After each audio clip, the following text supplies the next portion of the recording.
बिस्मिल्लाहिर्रहमानिर्रहीम। अस्सलाम वालेकुम नाज़रीन, आप यूट्यूब चैनल देख रहे हैं। मैं इमरान खान हूँ। लगभग 10-11 दिन गुजर गए, बल्कि शायद इतना टाइम हो गया है। आईजी पंजाब ने साद और अनस रिजवी के हवाले से कुछ इंकशाफात किए हैं। टीएलपी के ये दोनों लीडर, दोनों खादम हुसैन रिजवी के बेटे हैं, और एक जो बड़ा भाई है वो साद रिजवी है, जो छोटा है वो अनस रिजवी है। इन दोनों के बारे में आईजी ने प्रेस कॉन्फ्रेंस में बताया कि उन्हें उनके साथी छुड़वा कर ले गए थे। यानी ना वो पुलिस के पास है, ना वो किसी एजेंसी के पास है। अब मुझे बज़ाहिर ऐसे लगता है कि ये मामला पेचीदा हो गया, क्योंकि पहले जो इतलात आ रही थी, जो लोग कह रहे थे कि एक भाई इनमें से ज़ख्मी है, और पहले पुलिस ने ये कहा जी हमने पकड़े ही नहीं है। फिर कभी शुरू में ये खबरें चली कि ये गिरफ़्तार हो गए हैं। फिर उसके बाद ये खबर चली कि कुछ लोगों से ये कहलवाया गया कि एजेंसियों की हिरासत में है, बहुत जल्द इनकी गिरफ़्तारी हो जाएगी। वो चीज़ें सामने आ रही थी, ऐसे ही लगता था। फिर कहा गया हम इनके बहुत करीब पहुंच गए हैं, ये बहुत जल्द गिरफ्तार हो जाएंगे, और हमें पता है ये कहाँ पे मौजूद हैं। फिर खबर चलवाई गई कि ये आज़ाद कश्मीर में मौजूद हैं। तो इन भाइयों के हवाले से जिस तरह खबरें चलवाई जा रही हैं ना, जब भी कोई ऐसा बंदा जिसे पब्लिक के अंदर थोड़ी बहुत पजीराई होती है, लोग उसे जानते हैं, जब भी एजेंसियां उसे उठाती हैं तो उसके बारे में ऐसी खबरें आती हैं कि अब वो वहाँ पहुँच गया, अब वो वहाँ रखा हुआ है, अब जनाब ये कोई इसमें से मारा गया है, या इसकी हालत ख़राब है, या उस पर टॉर्चर किया जा रहा है। ये खबरें चलाई जाती है। कोई आदमी पाकिस्तान की इंटेलिजेंस एजेंसियों की हिरासत में चला जाता है, जब भी कभी जबरी तौर पे लापता किया जाता है, तो वो और उसकी फैमिली और उसके लोग इस सूरत हाल से गुजरते हैं। ये मैं अच्छी तरह जानता हूँ। अब ये डिफरेंट किस्म की खबरें चलवाने के बाद जो मेरा अंदाज़ा है वो ये है कि जब तक ये तरीके लब्बैक को मुकम्मल तौर पर डी फंक्शनल नहीं कर दिया जाता, मुकम्मल तौर पे ख़त्म नहीं कर दिया जाता, या जब तक ये दोनों भाई जो हैं ये किसी बात पे आमादा नहीं हो जाते, तब तक ये मामला अब आगे बढ़ना मुश्किल है। टीएलपी जो है उसको एक कलदम जमात करार दे दिया गया है। ये भी एक डेवलपमेंट है इस हवाले से जो हमारे सामने है, और डिफरेंट चीज़ें इसमें सामने आ रही हैं। लेकिन इसका जो बोझ है वो PMLN के ऊपर रहेगा। देखिए, राणा सनाउल्लाह साहब ने एक बात की है, इसमें बड़ी इंपॉर्टेंट है। राणा सनाउल्लाह साहब है, या जो इनकी सूबाई हुकूमत है, वो भी ये कह रहे हैं बार बार, उनका ये दावा है कि ये एस्टेब्लिशमेंट ने बनाई थी जमात, और एस्टेब्लिशमेंट ने सियासी जमातों को नुकसान पहुंचाने के लिए, ख़ास तौर पे PMLN को लगता है कि उनको दीवार से लगाने के लिए एस्टेब्लिशमेंट ने ये जमात बनाई थी। अब दूसरी तरफ एस्टेब्लिशमेंट के जो पुराना मौक़िफ़ है वो ये था कि PMLN ने इसको सपोर्ट किया था, जैसा कि कैप्टन सफदर या उनके कुछ साथी वो इनको शुरू में सपोर्ट करते रहे, और उन्हें लगा कि इस जमात को एस्टेब्लिशमेंट के खिलाफ इस्तेमाल किया जा सकता है। तो ये दोनों का एक दूसरे के ऊपर इल्ज़ाम है। एस्टेब्लिशमेंट कहती है PMLN ने इनको इनिशियली सपोर्ट किया, फिर एस्टेब्लिशमेंट ने इनको एंगेज किया। अब PMLN ये कहती है कि नहीं जी, इनको इनिशियली जो है वो एस्टेब्लिशमेंट ने लॉन्च किया, और फिर PMLN के साथ इनके ताल्लुकात ऊपर नीचे होते रहे। लेकिन इमरान खान साहब ने अपने दौर में इस जमात पर पाबंदी लगाई थी, और इनके खिलाफ एक ऑपरेशन भी हुआ था। लेकिन जब रिजीम चेंज ऑपरेशन हुआ तो इस तरह के ग्रुपों की ज़रूरत थी उस वक्त मिलिट्री एस्टेब्लिशमेंट को, तो इनके सारे मुकदमात और चीज़ें जो हैं वो पसे पुश्त डाल दिए गए, और सारे मामलात इनके साथ तय कर लिए गए, और इलेक्शन में इनको मुकम्मल तौर पे मैदान में भी उतारा गया, ताकि जितना मैक्सिमम हो सके वो डेंट डाला जाए। और इनका सोशल मीडिया इस्तेमाल किया जाता था PTI को गालियाँ देने के लिए। इनका बड़ा अच्छा कोऑर्डिनेशन एक चलता था एस्टेब्लिशमेंट के साथ, और एस्टेब्लिशमेंट भी गालियां देती थी PTI को, और ये भी गालियां देते थे। ऐसा लगता था PTI की लड़ाई किसी और के साथ नहीं है, तरीके लब्बैक के साथ है। ये हमने देखा, ये सब कुछ होता हुआ हमने देखा। लेकिन एक सवाल पैदा होता है कि अगर इस वक्त की फेडरल गवर्नमेंट को ये लगता है कि एस्टेब्लिशमेंट ने तरीके लब्बैक को लॉन्च किया था, बनाया था, तो ये तो 8-10 साल पुरानी बात है, ज़्यादा से ज़्यादा मैक्सिमम 7-8 साल पुरानी बात है। बहुत ज़्यादा हो जाएंगे, 10 साल हो जाएंगे। 2016 में तो ये एकदम ऊपर आए थे, सामने नजर आना शुरू हुए थे। तो मेरे ख्याल में अगर तो ये एस्टेब्लिशमेंट ने किया था तो वो सारे किरदार आज जिंदा हैं। कुछ रिटायर हो गए हैं, कुछ इस वक्त भी ड्यूटी कर रहे होंगे। तो मौजूदा हुकूमत को उनके खिलाफ कानूनी कार्रवाई करनी चाहिए। यानी एस्टेब्लिशमेंट के जिन किरदारों ने, ये सारे वही होते हैं ना, फौजी होते हैं, और इन्होंने हलफ लिया हुआ होता है कि ये अपनी हलफ की खिलाफ वर्जी नहीं करेंगे। अगर इन्होंने हलफ की खिलाफ वर्जी की फौज ने, और इतना बड़ा इल्ज़ाम इतने बड़े लेवल पे इतने समझदार लोग लगा रहे हैं, जिम्मेदार लोग लगा रहे हैं, तो लाजमन उनके पास कोई ना कोई सबूत होंगे, तो उन्हें चाहिए कि फिर उन फौजी अफसरान का ट्रायल करें, उनको पूछें कि भाई तुम लोग पॉलिटिकल पार्टियां क्यों लॉन्च करते हो। वैसे वो हर चौथे दिन कोई ना कोई पॉलिटिकल पार्टी या कोई ना कोई बच्चा जुमूरा लॉन्च कर देते हैं और लीडर ढूंढते रहते हैं मुतबादल कि जनाब कोई और आए, कोई और आए। आजकल वो बहुत सारे लोगों को जा के ये कहते हैं कि नौजवानों में हमारी पजीराई ख़त्म हो गई है, वो कोशिश करो थोड़ा सा अवाम के अंदर हमारी पजीराई वापस आए। जो असल काम है वो करते नहीं। असल काम है लॉ एंड ऑर्डर को मेंटेन करना, असल काम है दहशतगर्दी का खात्मा करना। अब इस वक्त खुशदार से एक बड़ी खौफनाक खबर आई है, वहाँ पे 20 मजदूरों को अगवा किया गया। मुसल्लह अफराद आए, उन्होंने पूरा इलाका ब्लॉक कर दिया रोड के ऊपर से ही। फिर वहाँ पे एक कंपनी काम कर रही थी, वहाँ घुस गए, वहाँ उन्होंने 20 मजदूरों को अगवा कर लिया। बाद में 2 को छोड़ दिया, 18 वो अपने साथ लेकर चले गए। अब सिक्योरिटी फोर्सेज का ये काम है ना करने वाला, यहाँ पे उन्हें सख्त तरीन इकदाम करने चाहिए। ये खुली दहशतगर्दी है और बड़ा वाज़ेह है कि मजदूर बेचारे काम करने गए, उनका किसी सियासी नुक्ता नज़र से या किसी इनकलाबी नुक्ता नज़र से कोई ताल्लुक नहीं है। वो बेचारे अपने घर से मजदूरी करने गए अपने बीवी बच्चों का पेट पालने। अब उनको जब दहशतगर्द अगवा करके बादुकात उनका कत्ल करते हैं, बादुकात उनको अगवा करने के बाद अपने मुतालबात मनवाते हैं, तो ये खुली दहशतगर्दी है। ये है वो असल दहशतगर्द। यहाँ पे पीटीआई पे दहशतगर्दी के मुकदमे दर्ज कर दिए जाते हैं, कोई जलसा करे उस पर दर्ज कर दिए जाते हैं। जो असल दहशतगर्द हैं उनको कंट्रोल करने में पाकिस्तान की एस्टेब्लिशमेंट कामयाब नहीं हो रही। अब जो मजदूर बेचारे पकड़े गए हैं उनके घर वालों को कौन जवाब देगा? सियासतदानों को इस सारे मामले का सियासी हल निकालना चाहिए। मैं पहले दिन से इस बात पे कायल हूं कि जितनी सियासी जमातें हैं वो सियासतदान मिल के जो सियासी नुक्ता से इन मसाइल का हल निकलता है, जहां लोगों की महरूमियां हैं, जहां स्कूल चाहिए, जहाँ पे तालीम चाहिए, हेल्थ चाहिए, जहाँ पे बहुत सारी इंडस्ट्री चाहिए, लोगों का मेयार ज़िंदगी बुलंद करने की ज़रूरत है, उनके शिकवे शिकायतें हैं, उनको दूर करने के लिए पॉलिटिकल क़यादत अपना रोल प्ले करे। लेकिन सेम टाइम में जो दहशतगर्द हैं जिन्हें पाकिस्तान के दुश्मन स्पॉन्सर करते हैं, सिक्योरिटी फोर्सेज की रिस्पॉन्सिबिलिटी है कि पीटीआई या इमरान खान की बजाय उन दहशतगर्दों के पीछे जाए, उन्हें कुचलें, उन्हें मारें, कौम भी उनको सलाम करेगी। दूसरा नादरीन, इसमें एक चीज़ और नवाज शरीफ साहब के हवाले से देखें। अब जाके ये कैप्टन सफदर ने एक दावा कर दिया। पहले ज़रा आप ये दावा तो सुन लें। आप कैप्टन सफदर कहते हैं जब भारत ने पाकिस्तान पर हमला किया तो नवाज शरीफ ने शहबाज शरीफ से कहा कि मैंने 6 एटमी धमाके करके भारत को जवाब दिया था, मुझे जवाब चाहिए वरना इस्तीफा दे दो। फिर 7 तैयारे गिराने के बाद शहबाज शरीफ ने नवाज शरीफ को फ़ोन किया कि कायदे मोहतरम आपने 6 धमाके किए, हमने 7 कर दिए। अच्छा जी, ये कैप्टन सफदर का झूठ बोलते ही पकड़ा गया। कैप्टन सफदर साहब, आप कहते हैं कि आप बड़े पीरी मुरीदी वाले ख़ानदान से हैं और बड़े मलंगा आदमी हैं, सच बोलते हैं। यहाँ आप गलती कर गए। पाकिस्तान का जो क्लेम है वो 6 तैयारों का है, 7 का नहीं है शुरू से। वो आप देखें ना, जो आपके तैयारे, जो आपके स्पोर्ट्समैन हैं जो ग्राउंड में जाते हैं, वो 6 का ऐसे इशारा करते हैं। हर जगह पे आप 6 तैयारों की बात करते हैं। ये भी ट्रंप ने 7 तैयारे कहा तो फिर वो 7 तैयारे हो गए। हमारी तो ख्वाहिश है ये 700 तैयारे होते, लेकिन मामला ये है कि 6 तैयारों का क्लेम था, तो ये कन्वर्सेशन ही झूठ है। ये शहबाज शरीफ साहब 6 तैयारे कह सकते थे, 7 तैयारे उस वक्त किसी को नहीं पता था। ये अब बात खुली है जब ट्रंप ने ये बात की है कि जनाब 7 तैयारे हैं, तो वो ट्रंप कहता है। पाकिस्तानी जो है वो इस किस्म का क्लेम नहीं कर रहे थे शुरू से, लेकिन चले ये इन्होंने कह दिया। नवाज शरीफ वो आदमी है जिसने जितनी देर तक ये जंग लगी रही, बल्कि ये जंग खत्म होने के बाद भी बड़े लंबे अरसे तक नवाज शरीफ ने इस जंग के बारे में एक लफ्ज नहीं बोला। एक टिकटॉकर उठती है और वो कहती है जी नवाज शरीफ जो है वो जंग को डिजाइन कर रहा था बैठ के, अंदाजा करें आप।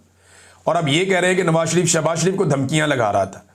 भाई, अपने भाई को धमकी लगा रहे हो, जो पाकिस्तान को लगातार धमकियां लगा रहा है ऑपरेशन सिंदूर के नाम पे, उसको तो आपने जवाब दिया नहीं। उसको तो जब आपने दिए दावत दिए, जब आपने दिए साड़ी दिए, जब आपने दिए आम दिए। और मैं ना ये डिप्लोमेसी के खिलाफ नहीं हूं, मैं ये मुनाफकत के खिलाफ हूं। नवाज शरीफ साहब जो इंडिया के साथ अच्छे ताल्लुकात रखना चाहते हैं, मैं उसका हामी हूं। मैं ये चाहता हूं कि इंडिया के साथ पाकिस्तान के बेहतरीन ताल्लुकात हों। दोनों ममालिक हथियार खरीदने की बजाय औजार खरीदें। दोनों ममालिक एक जंगी जुनून में जाने की बजाय इस खित्ते के मसाइल को हल करके कश्मीरियों को उनका हक देकर एक दूसरे का हक मारने की बजाय अपनी आवाम की तामीर और तरक्की पर तवज्जो दें। मैं इस बात के हक में हूं। नवाज शरीफ साहब ये बिल्कुल ठीक करते हैं, लेकिन सेम टाइम में जब आप नवाज शरीफ साहब को बनाते हैं ना चे गुवेरा, जब आप सेम टाइम में ये कहते हैं कि नवाज शरीफ तो जंग के अंदर सफ़े अव्वल में खड़ा था, ये फिर झूठ है। तो ये मुनाफकत है, ये झूठ है, और ये पकड़ा जाता है फौरी तौर पे, और हालात वाक़ियात इसकी गवाही भी देते हैं। नाज़रीन, हालत नवाज शरीफ साहब की ये हो गई है इन्हीं झूठों और इन्हीं हरकतों की वजह से कि नून लीग पंजाब में पार्टी की बुनियाद पर इलेक्शन करने से भाग गई है। वो कहते हैं जी हम गैर जमाती इलेक्शन करवाएंगे। ये गैर जमाती इलेक्शन जो है ना, ये डिक्टेटर्स करवाते होते हैं।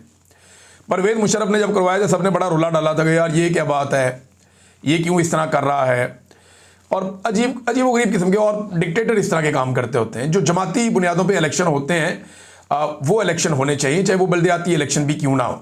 लेकिन क्योंकि पीएमएलएन को पता है कि ग्राउंड पे इनके पास है कुछ नहीं, और बार बार फार्म 47 इनको कितने जारी किए जाए, अब इस गली मोहल्ले के लेवल पे भी फार्म 47 इनको जारी किए जाएं, एस्टेब्लिशमेंट कब तक इनको उंगली से पकड़ के चलाएगी। अब इनके मुखालिफिन को जनाब बैठा दिया जाता है, उनकी प्रेस कॉन्फ्रेंसें करवा दी जाती हैं, इलेक्शन के लिए मैदान खुला छोड़ा जाता है, फिर भी ये इलेक्शन हार जाते हैं, फिर जाली फार्म 47 के ऊपर आ जाते हैं। तो लोग ग्राउंड पे जानते हैं कि कौन सा प्रोजेक्ट किसका था, ये ज़्यादातर तख्तियाँ ही लगाते हैं। लिहाजा ये सोच रहे हैं कि पहले गैर जमाती इलेक्शन करवाएं और उसके बाद 30 दिन का टाइम दे के सारों को जमातों के अंदर शामिल करवाएं। फिर तो डंडा ही है ना। अब जहाँ इतने सारे बंदों को कंट्रोल करना है, उससे बेहतर है कि पहले जो बंदे जीत जाए उनको शॉर्टलिस्ट कर दिया जाए, उसके बाद डंडा चलाया जाए, उन सबको पीएमएलएन के अंदर शामिल करवाया जाए। ये वारदात डालने के चक्कर में है ये कि जनाब एक देखो पीटीआई के पास ऐसा कोई इंफ्रास्ट्रक्चर नहीं है ना इस वक्त पंजाब में। बंदे पकड़ लिए जाते हैं, गिरफ्तार कर लिए जाते हैं, सजाएं दे दी जाती हैं, दहशतगर्दी के मुकदमात हो जाते हैं कि वो अपने नुमाइंदों या हमायत याफ्ता नुमाइंदों को संभाल सके, वो नहीं कर पाएंगे। तो इन्होंने तरीका वारदात निकाला कि वोट चाहे कोई इमरान खान के नाम पे या उसकी हमायत पे ले ले, लेकिन बाद में हम वो सारा कुछ लाके मरियम नवाज की झोली में डाल देंगे, जैसे कि पहले हुकूमत उसकी झोली में डाली है। ये बदतरीन मुखालिफ है मोहसिन बेग इमरान खान का, वो भी इस बात का एतराफ़ कर रहा है कि मकबूलियत में ये इमरान खान साहब से डरे हुए हैं।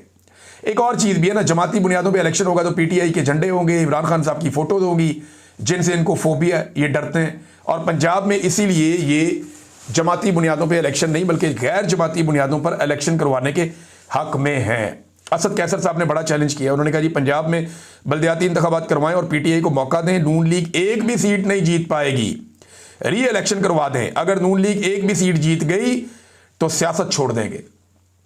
बहुत बड़ा चैलेंज है असद कैसर साहब का। और हालात वैसे ग्राउंड के ऊपर इसी तरह के हैं, कोई मुख्तलिफ हालात नहीं है। नाज़रीन, खैबर पख्तूनख्वा में जब नई तहरीक शुरू की सुहेल अफरीदी साहब ने इस मरतबा, क्योंकि एक मोमेंटम उनको बनाना है इमरान खान साहब की तहरीक को आगे चलाने के लिए, मामलात को आगे बढ़ाने के लिए, ख़ास तौर पे ये लोग जद्दोजहद कहते हैं कि इमरान खान साहब को जेल से बाहर निकालना है, उसके लिए पाकिस्तान तहरीक इंसाफ जोर लगाती है। गंडापुर साहब ने जब शुरू किया था तो उन्होंने भी एक मोमेंटम आहिस्ता आहिस्ता तहरीक का पकड़ा था और उसके बाद तहरीक आगे चली थी। अब इसी तरह जो मौजूदा वज़ीर आला सुहेल अफरीदी है, उन्होंने भी काम शुरू किया। तो 4 सद्दा में उनका पहला जलसा हुआ और जलसे के मनाज़िर आप देख लें। मैंने जो मनाज़िर देखे हैं जलसे के, लोग बहुत चार्ज हैं और ये एस्टेब्लिशमेंट के लिए और हुकूमत के लिए परेशानी वाली बात है। जो एक मायूसी बड़ी मुश्किल से फैलाई गई थी गंडापुर साहब के दौर में, और गंडापुर साहब उसके लिए एक रीज़न भी बनते जा रहे थे, वो मायूसी अब पाकिस्तान तहरीक इंसाफ में या खैबर पख्तूनख्वा के शहरियों में कम हुई है। और अब हम ये देख रहे हैं कि गंडापुर का जो लास्ट जलसा था उसके साथ मिलाकर मैं इन वीडियोस और तस्वीर को देख रहा था, तो ये बिलाशुबा उसमें बहुत बड़ी तादाद में लोग आए थे। इमरान खान साहब की कॉल थी, लेकिन उसके इंतजामात से बेहतर यहाँ इंतजामात थे 4 सद्दा में।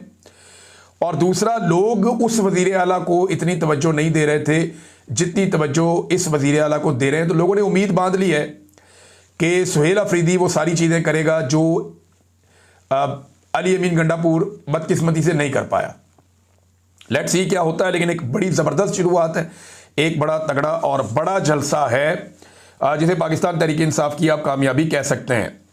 नाज़रीन, अलीमा खानम और जो दूसरी इमरान खान साहब की बहनें हैं उनके ऊपर मुकदमा बनाए जा रहे हैं, दर्ज किए जा रहे हैं। वो कहती हैं ना मैं खैबर पख्तूनख्वा जाऊँगी, ना मैं अपनी ज़मानत करवाऊँगी।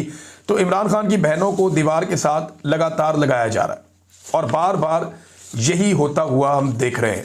कभी उन्हें गिरफ्तार कर लिया जाता है, किसी और जगह छोड़ देते हैं, कभी उनके ऊपर नए मुकदमात बना लिए जाते हैं। तो अब रियासत उन्हें पकड़ती है या नहीं, ये एक बड़ा मुश्किल फैसला है रियासत के लिए भी। लेकिन ऐसा दिखाई दे रहा है कि आने वाले दिनों में अगर मामलात ख़राबी की तरफ जाते हैं तो इन बहनों को गिरफ्तार किया जाएगा। अलीमा खानम ने कहा कि यहाँ जो वज़ीर आला सुहेल अफरीदी आए थे उनको ना मिलने दिया जाना यहाँ पंजाब की वज़ीर आला की साजिश है और ये उसके अंदर शामिल है। उन्होंने क्लियरली कहा कि अगर ये फिर खैबर पख्तूनख्वा जाएँ तो सुहेल अफरीदी उनको रोक दे और वो अपने जो चांगला गली वाला जो घर है वहाँ पे ना जा पाए। तो ये मैं एक दो चीज़ें आपके सामने मैं इसमें बता देता हूँ कि मेरा नहीं ख्याल कि ये पाकिस्तान तहरीक इंसाफ को करना चाहिए और ना ये चीज़ काम करेगी। PMLN ने जितना आपके ऊपर जुल्म किया और नहीं मिलने दिया अडियाला जेल में पाकिस्तान तहरीक इंसाफ की क़यादत को इमरान खान से, अगर मरीम नवाज़ को रोका जाएगा कि आप खैबर पख्तूनख्वा में दाखिल ना हो तो फिर हिसाब बराबर हो जाएगा, फिर आपका मुकदमा ख़त्म हो जाएगा कि आपके साथ ज़्यादती हुई है।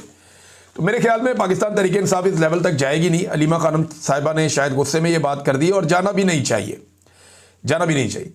नाज़रीन, दो खबरें और हैं। एक, पाकिस्तान को बैनुल-अक़वामी कमेटी बराए हुकूक़ निस्वा की सरबराही मिल गई है और इसमें वफाकी मोतसिब बराए इंसदादे हरासानी फौजिया वकार साहिबा हैं जिन्हें इसकी सरबराही मिली है। चंद ममालिक का एक टीम है, एक चंद ममालिक का एक वो ग्रुप है जिसमें पाकिस्तान को बैनुल-अक़वामी कमेटी बराए हुकूक़ निस्वा की सरबराही, हुकूक़ निस्वा के ख़वातीन के हकूक़। तो देखें, पाकिस्तान में जो ख़वातीन के हकूक़ के साथ किया जा रहा है या ख़वातीन के साथ जो ज़्यादती की जा रही है वो अनप्रेसिडेंटेड है। माजी में हमने जो फातिमा जिन्ना साहिबा के साथ होते हुए देखा, आज हम बहुत सारी ख़वातीन के साथ वो सब कुछ होते हुए देख रहे हैं। यानी बड़े बड़े डिक्टेटर्स आए, उन्होंने वो जुल्म नहीं किए ख़वातीन के साथ जो जुल्म मौजूदा इस वक्त की रजीम ने किया है। मारंग बलोच को देख लें, यास्मीन राशिद साहिबा को देख लें, बुशरा बीबी को देख लें। मारंग बलोच साहिबा के साथ और बहुत सारी ख़वातीन जेलों के अंदर बंद हैं। यास्मीन राशिद साहिबा के साथ और बहुत सारी PTI की ख़वातीन जो हैं वो जेलों के अंदर बंद हैं, उनके साथ ज़्यादती की जा रही है। उनके ऊपर जाली मुकदमात बनाए गए हैं जिनमें उनको जेलों में रखा गया है। तो ये ज़्यादती पाकिस्तान में बंद होनी चाहिए। देखें, आपको ओहदा जो मर्जी मिल जाए लेकिन ये हकायक आप बदल नहीं सकते और ये तारीख के अंदर शामिल रहेंगे हमेशा। एक खबर नादरीन इसराइल से है। अमेरिका ये कहता है कि इसराइल को जो वेस्ट बैंक है उसको अपने साथ शामिल नहीं करने देगा और डोनाल्ड ट्रंप ने भी ये बात की कि हम ये नहीं होने देंगे, ये सिर्फ एक बढ़क है। और जब ये बात नेतन्याहू के सामने रखी जाती है तो वो ये कहता है कि हम आज़ाद मुल्क हैं, हम अपने फैसले खुद करेंगे और हम ये करेंगे। अब उनकी पार्लियामेंट इसराइल की कह रही है और डोनाल्ड ट्रंप कह रहा है कि हम नहीं होने देंगे। तो अल्टीमेटली कुछ अरसे के बाद, चंद महीनों या चंद सालों के बाद होता वही है जो इसराइल कहता है। अब देखें, गजा के ऊपर फ़लस्तीनियों का हक है, ये पूरी दुनिया तस्लीम करती है, इसराइल भी करती थी। लेकिन आज गजा का एक बड़ा हिस्सा या लगभग गजा का आधा हिस्सा इसराइल के कंट्रोल में है और वहाँ पे एक येलो लकीर खींची गई है नक्शे के ऊपर कि इसके बाहर इसराइली मौजूद हैं फौजी और अंदर जो है वो महदूद हैं जो गजा के रहने वाले फ़लस्तीनी मुसलमान हैं। अब उनका एरिया जो है वो मज़ीद छोटा हो गया। ऑर्डर उन्हें ये जारी किया गया है इजरायली हुकूमत की जानिब से, ये एक बड़ा ज़ालिमाना हुक्म है जो उनको दिया गया कि जो पीली लाइन है नक्शे के ऊपर, अगर वहाँ पे कोई फ़लस्तीनी बच्चा भी चलता हुआ आए तो बगैर सोचे उसको गोली मार दी जाए। ये नादरीन इस वक्त वहाँ पे चीज़ें चल रही हैं और पाकिस्तान को इस पर आवाज़ उठानी चाहिए, सबको आवाज़ उठानी चाहिए। एक और चीज़ हुई बड़ी मज़ेदार, अली तरीन को PCB ने, अली तरीन जहांगीर तरीन का बेटा है, इसको PCB ने नोटिस भेज दिया लीगल और कहा जी माफ़ी मांगो पब्लिकली। तो उन्होंने जनाब वो नोटिस माफ़ी क्या मांगनी थी, सारे पोल खोल के PCB के जो कुछ उन्होंने किया ये PSL में, और वो सारे पोल शोल खोल के उसने वो पेपर फाड़ के तो फेंक दिया कि ए भई ताड़ी माफ़ी। तो उसके ऊपर ना बहुत सारे लोगों ने बड़ा इंजॉय किया, लोग बड़े खुश हुए कि ठीक है यार, PCB का मोहसिन नकवी ने बेड़ा गर्क कर दिया, कोई काम इनसे ढंग का नहीं होता। वजारत दाखिला में पाकिस्तान के हालात कितने बुरे हैं और PCB की चेयरमैनशिप में PCB का हाल इन्होंने क्या कर दिया क्रिकेट का पाकिस्तान की, कैसी बदतरीन शिकस्तें पाकिस्तान को पाकिस्तान के अंदर ही हो रही हैं। तो ये चीज़ें जो हैं वो लोग जहाँ डिस्कस कर रहे हैं वहाँ पे लोग ये भी कह रहे हैं और अली तरीन के ऊपर भी तनकीद कर रहे हैं कि जनाब आपके वालिद के लिए आप नाइंसाफ़ी की बात करते हैं, आप इंसाफ की बात करते हैं। आपके वालिद के लिए तीन उम्मीदवार जो पाकिस्तान तहरीक इंसाफ के हैं उनको हरासा किया गया, किसी के घर वाले को उठा लिया गया, किसी के रिश्तेदार को उठा लिया गया और उन्हें मजबूर किया गया कि वो दस्तबरदार हो जाएं इलेक्शन लड़ने से और जहांगीर तरीन के खिलाफ इलेक्शन में ना आएँ। इसके बावजूद आपके वालिद साहब इलेक्शन हार गए। तो अगर इंसाफ आपको चाहिए और आप इंसाफ की बात करते हैं तो अपने घर से शुरू करना चाहिए, आपको इसका ख्याल रखना चाहिए। अब तक के लिए इतना ही, अपना ख्याल रखिएगा, अपने इस चैनल का भी। अल्लाह हाफ़िज़।